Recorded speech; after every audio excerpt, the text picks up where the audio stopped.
آج ہم تاریخ کے اوراق سے ایک ایسی شخصیت کی کہانی لائے ہیں جن کا نام سنتے ہی بہادری اور جرت کا تصور ذہن میں آتا ہے۔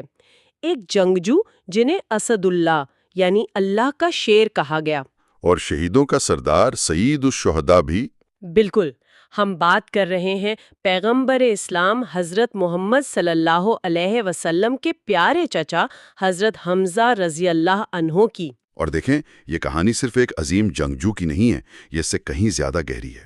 یہ غصے سے ایمان تک کے سفر کی کہانی ہے، یہ قربانی کی لازوال داستان ہے، اور حیرت انگیز طور پر یہ ان کے قاتل کی توبہ اور نجات کی بھی کہانی ہے۔ صحیح کہا آپ نے، اس میں انسانی فطرت کے وہ تمام رنگ نظر آتے ہیں جو آج بھی ہمیں بہت کچھ سکھاتے ہیں۔ جی بالکل۔ تو آئیے اس بھرپور داستان میں اترتے ہیں اور یہ سمجھنے کی کوشش کرتے ہیں کہ مکہ کا ایک بے خوف شکاری اللہ کا شیر کیسے بنا۔ ضرور۔ تو شروعات کرتے ہیں اسلام سے پہلے کے حضرت حمزہ سے۔ وہ کون تھے؟ مطلب مکہ کے معاشرے میں ان کا کیا مقام تھا؟ وہ قریش کے سرداروں میں سے تھے، ایک بہترین تیر انداز، ماہر شکاری، اور مکہ کے سب سے طاقتور پہلوانوں میں شمار ہوتے تھے۔ اچھا۔ ان کا رعب اور دبدبہ ایسا تھا کہ کوئی ان کے سامنے اونچی آواز میں بات کرنے کی ہمت نہیں کرتا تھا۔ وہ اپنے بھتیجے محمد صلی اللہ علیہ وسلم سے بہت محبت کرتے تھے، لیکن نبوت کے اعلان کے بعد فوراً اسلام قبول نہیں کیا۔ نہیں، ابتدائی 6 سال تک وہ اپنے پرانے دین پر ہی قائم رہے۔ وہ اس نئی دعوت کو سنتے تھے مگر اس کا حصہ نہیں بنے تھے۔ اور پھر وہ ایک دن آیا، نبوت کا 6واں سال، جس نے سب کچھ بدل کر رکھ دیا۔ وہ کیا واقعہ تھا؟ یہ ایک بہت ہی، آپ کہہ سکتے ہیں، ڈرامائی واقعہ ہے۔ ابو جہل، جو اسلام کا سب سے بڑا دشمن تھا، اس نے صفا پہاڑی کے قریب نبی اکرم صلی اللہ علیہ وسلم کو تنہا پایا۔ اچھا۔ اس نے نہ صرف آپ کو گالیاں دیں، برا بھلا کہا، بلکہ آپ پر مٹی پھینکی اور جسمانی اذیت پہنچانے کی بھی کوشش کی۔ نبی اکرم نے سب کچھ برداشت کیا اور کوئی جواب نہیں دیا۔ اور حضرت حمزہ اس وقت کہاں تھے؟ کمان کندھے پر اور پورے شکاری لباس میں۔ راستے میں عبداللہ بن جدان کی ایک لونڈی نے انہیں روکا۔ جس نے یہ سارا منظر دیکھا تھا؟ جی، اپنی آنکھوں سے۔ اس نے بڑے جذباتی انداز میں کہا، اے ابو ہمارا، کاش تم نے دیکھا ہوتا کہ ابو جہل نے تمہارے بھتیجے کے ساتھ کیا سلوک کیا ہے۔ یہ سننا تھا کہ بس یہ سننا تھا کہ حضرت حمزہ کا خون کھول اٹھا، ان کی خاندانی غیرت اور بھتیجے کی محبت نے جوش مارا۔ وہ ایک لمحے کے لیے بھی نہیں رکے، سیدھا کعبہ کی طرف گئے، جہاں ابو جہل موجود تھا۔ جی، اپنے سردار دوستوں کے ساتھ بیٹھا فخر سے یہ قصہ سنا رہا تھا۔ حضرت حمزہ نے اس سے کوئی سوال نہیں کیا، کوئی بات نہیں کی، سیدھا جا کر اپنی کمان پوری طاقت سے اس کے سر پر دے ماری۔ اور وہ ضرب اتنی شدید تھی کہ ابو جہل کا سر پھٹ گیا اور خون بہنے لگا۔ بالکل۔ اس کے بعد جو حضرت حمزہ نے کہا، اس نے مکہ کے کفر کے ایوانوں میں زلزلہ برپا کر دیا۔ کیا کہا تھا انہوں نے؟ انہوں نے گرج کر کہا، کیا تم میرے بھتیجے کو گالی دیتا ہے جبکہ میں بھی اسی کے دین پر ہوں؟ تو سن لے، میں بھی گواہی دیتا ہوں کہ وہ اللہ کے رسول ہیں۔ اگر تجھ میں ہمت ہے تو اب مجھے روک کر دکھا۔ ایک منٹ، یہ بات بہت اہم ہے۔ تو ان کا اسلام قبول کرنا کسی گہری سوچ کا نتیجہ نہیں تھا، بلکہ خالص خاندانی غیرت اور غصے کا فوری رد عمل تھا۔ بالکل، اور یہی اس واقعے کو اتنا انسانی اور حقیقی بناتا ہے۔ ایمان کا بیج غصے کی زمین میں بویا گیا۔ یہ ایک جذباتی فیصلہ تھا، لیکن اصل معجزہ اس کے بعد شروع ہوا۔ وہ کیسے؟ جب وہ غصہ ٹھنڈا ہوا اور وہ اپنے گھر گئے تو ان کے دل میں ایک کشمکش شروع ہو گئی۔ شیطان نے وسوسہ ڈالا کہ تم قریش کے سردار ہو، تم نے اپنے باپ دادا کا دین چھوڑ دیا، کیا تم نے صحیح کیا؟ یعنی ایک لمحے کے اعلان کے بعد ان پر اس فیصلے کا اصل وزن محسوس ہوا۔ پھر انہوں نے اس اندرونی کشمکش کا سامنا کیسے کیا؟ وہ اسی بے چینی کی حالت میں سیدھا کعبہ گئے اور اللہ سے دعا کی۔ انہوں نے کہا، اے اللہ، اگر یہ راستہ سچا ہے تو میرے دل میں اس کی سچائی اتار دے اور میرے شک کو یقین میں بدل دے۔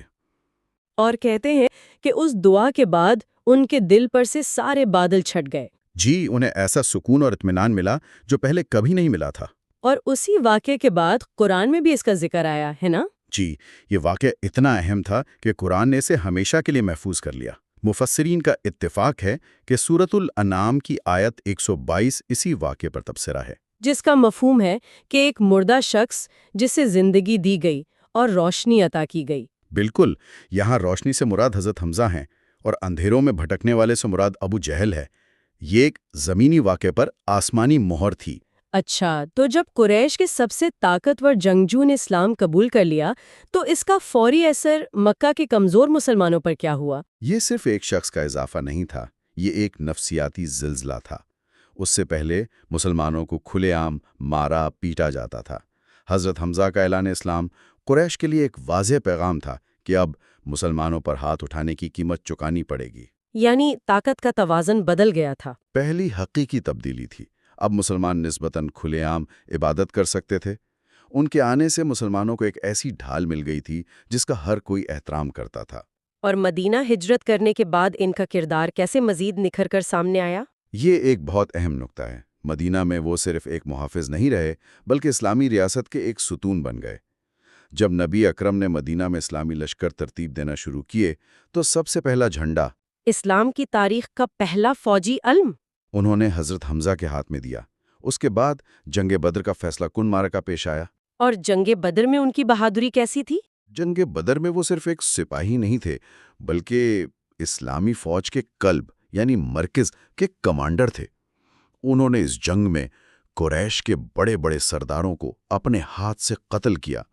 ان کی موجودگی ہی مسلمانوں کے حوصلے بلند کرنے کے لیے کافی تھی۔ تو بدر کی شکست کے بعد قریش بدلے کی آگ میں جل رہے تھے اور یہیں سے جنگ احد کی بنیاد پڑی؟ بالکل، قریش اپنی پچھلی شکست کا بدلہ لینے کے لیے 3000 کے لشکر کے ساتھ مدینہ پر چڑھایا۔ اور جنگ احد کے میدان میں حضرت حمزہ؟ وہ اپنی روایتی بہادری کے ساتھ لڑے تھے، 2 تلواروں کے ساتھ، اور دشمن کی صفوں کو چیرتے ہوئے آگے بڑھ رہے تھے۔ جو بھی ان کے سامنے آتا مارا جاتا۔ لیکن دشمن نے اس بار ایک خاص منصوبہ تیار کیا تھا۔ جی ہاں، مکہ کے ایک سردار جبیر بن مطعم کا ایک غلام تھا، وحشی بن حرب۔ وہ حبشہ کا رہنے والا تھا اور نیزہ پھینکنے میں اسے کمال مہارت حاصل تھی۔ اس کا نشانہ کبھی خطا نہیں ہوتا تھا۔ کبھی نہیں۔ جبیر نے وحشی سے وعدہ کیا کہ اگر وہ حمزہ کو قتل کر دے تو وہ اسے آزاد کر دے گا۔ دوسری طرف ابو سفیان کی بیوی ہند، اس نے بھی وحشی کو سونے اور چاندی کا لالچ دیا۔ تو وحشی کا مقصد جنگ جیتنا نہیں بلکہ صرف ایک شخص کو نشانہ بنانا تھا۔ بالکل، وہ جنگ کے شروع سے ہی ایک چٹان کے پیچھے چھپ کر صرف حضرت حمزہ کو ڈھونڈ رہا تھا۔ اور اسے موقع مل ہی گیا۔ جی، جب حضرت حمزہ ایک کافر سردار پر حملہ کرنے کے لیے آگے بڑھے تو ایک لمحے کے لیے ان کے جسم کا نچلا حصہ جو ذرا سے باہر تھا کھلا رہ گیا۔ اور وحشی نے اسی لمحے کا فائدہ اٹھایا۔ اسی لمحے کا اس نے پوری قوت سے اپنا نیزہ پھینکا جو سیدھا حضرت حمزہ کے جسم میں پیوست ہو گیا اور آر پار ہو گیا۔ اللہ کا وہ شیر زمین پر گر پڑا اور شہید ہو گیا۔ ان کی شہادت کے بعد جو ہوا وہ شاید عرب تاریخ کی سب سے دردناک کارروائیوں میں سے ایک ہے۔ بلا شبہ، جب جنگ کا پاسا پلٹا تو ہند بنت عتبہ نے انتقام کی آگ میں حضرت حمزہ کی لاش کی بے حرمتی کی۔ ان کا سینہ چاک کیا اور ان کا جگر نکال کر چبانے کی کوشش کی۔ یہ تو ناقابل تصور ہے۔ جب جنگ ختم ہوئی اور نبی اکرم کو اپنے محبوب چچا کی اس حالت میں لاش ملی تو ان کا کیا رد عمل تھا؟ یہ ان کی زندگی کے سب سے غمگین لمحات میں سے ایک تھا۔ جب انہوں نے اپنے چچا کی مسخ شدہ لاش دیکھی تو وہ ٹوٹ گئے۔ ان کی آنکھوں سے آنسو رواں تھے اور انہوں نے فرمایا، مجھ پر اس سے زیادہ تکلیف دہ مصیبت کبھی نہیں آئے گی۔ اور اسی مشکل گھڑی میں حضرت حمزہ کی بہن حضرت صفیہ وہاں پہنچتی ہیں۔ یقیناً نبی اکرم نے ان کے بیٹے زبیر سے کہا کہ اپنی ماں کو واپس لے جاؤ، وہ یہ منظر نہیں دیکھ پائیں گی۔ لیکن حضرت صفیہ نے جو جواب دیا وہ ایمان کی طاقت کی ایک حیرت انگیز مثال ہے۔ انہوں نے کہا، مجھے معلوم ہے کہ میرے بھائی کے ساتھ کیا کیا کیا گیا ہے۔ اس نے یہ سب اللہ کی راہ میں برداشت کیا ہے اور ہم اس پر راضی ہیں۔ ہم صبر کریں گے۔ یہ عام انسانی رد عمل نہیں ہے۔ اس صبر کے پیچھے ایمان کی کتنی گہرائی ہوگی۔ بالکل، جب نبی اکرم نے ان کا یہ جواب سنا تو انہیں اپنے بھائی کی لاش کے پاس آنے کی اجازت دی۔ اسی موقع پر روایت کے مطابق حضرت جبرائیل نازل ہوئے اور نبی اکرم کو خوشخبری دی کہ آسمانوں پر حضرت حمزہ کا نام اسد اللہ و اسد الرسولہ لکھا جا چکا ہے۔ اس خبر نے یقیناً انہیں بہت تسلی دی ہوگی۔ جی، نبی اکرم اور حضرت صفیہ دونوں کو۔ حضرت حمزہ کی شہادت اسلام کے لیے ایک بہت بڑا صدمہ تھا، لیکن اب کہانی کا رخ وحشی کی طرف موڑتے ہیں، وہ شخص جس نے وہ نیزہ پھینکا تھا۔ جی، فتح مکہ کے بعد جب اسلام کا غلبہ ہو گیا تو وحشی خوف کے مارے مکہ سے طائف بھاگ گیا۔ جب طائف کے لوگ بھی مسلمان ہونے لگے تو وہ وہاں سے بھی بھاگنے کی سوچنے لگا۔ اسے لگتا تھا کہ اس کے جرم کی کوئی معافی نہیں۔ ایک منٹ، پیغمبر اسلام خود اپنے چاچا کے قاتل کو معافی کی پیشکش کر رہے ہیں جی اور وہ پھر بھی ہچکچا رہے۔ جی، اس کے ذہن میں کیا چل رہا ہوگا؟ وہ اپنے جرم کے بوجھ تلے اتنا دب چکا تھا کہ اسے یقین ہی نہیں آ رہا تھا کہ اتنا بڑا گناہ بھی معاف ہو سکتا ہے۔ یہ گہری نفسیاتی کشمکش تھی۔ تو پھر وہ کیسے آئے؟ کچھ لوگوں نے اسے مشورہ دیا کہ محمد صلی اللہ علیہ وسلم اپنے دین میں داخل ہونے والے کسی شخص کو قتل نہیں کرتے۔ اس پر وحشی نے ہمت کر کے نبی اکرم کو پیغام بھیجا۔